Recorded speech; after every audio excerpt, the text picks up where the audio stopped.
I'm here today to discuss an issue with you that's becoming more prevalent and affects programs like Medicare and Medicaid while affecting taxpayers by raising taxes every year.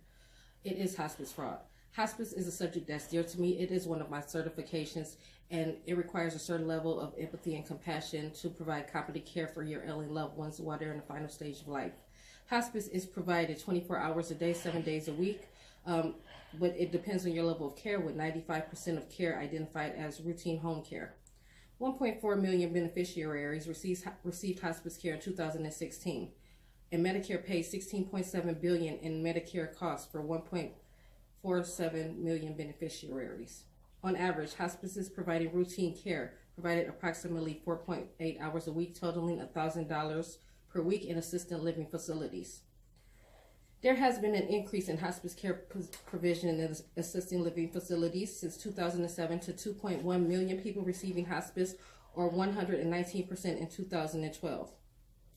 Inappropriate payments ranging from $447,000 and $1.2 million have been discovered with the reviewing of individual hospices due to lack of required certifications of terminal illness, insufficient clinical documentation, and billing for services not needed or never provided, including inpatient care, estimating a total of $268 billion in 2012.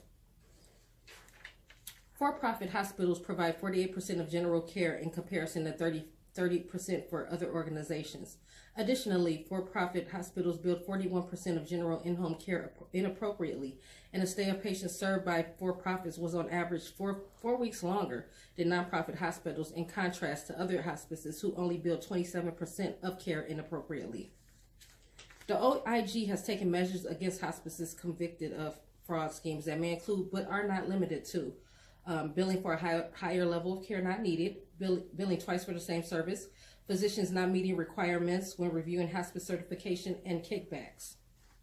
Additionally, drugs prescribed for comfort were supposed to be included and covered by the daily rate of hospice were found to have been charged against Medicare Part D coverage. In 2009, the Office of Inspector General found that Medicare paid more than $30 million for drugs that should have been included in care. Furthermore, the OIG found that Medicare Part D paid for more than 100 drugs used to control symptoms and pain inappropriately.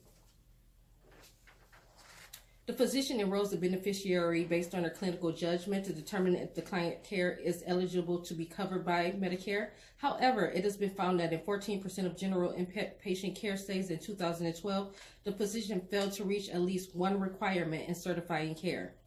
The OIG has identified nearly $566,000 in questionable claims for provision of hospice patients for physician services in 2009, one in which a physician billed Part A and Part B for the same procedure, physician, and day. The Center for Medicare and Medicaid Services has increased the rate of pay for routine care to 60 days, after which it decreases. Though it's suggested by the Medicare Payment Advisory Commission that beneficiaries in nursing homes should receive a pay reduction. It takes the whole community to eliminate fraud and misappropriation. Providers need to make it a goal to combine integrity with the quality care of patients in order to avoid bad decisions, penalties, and fines.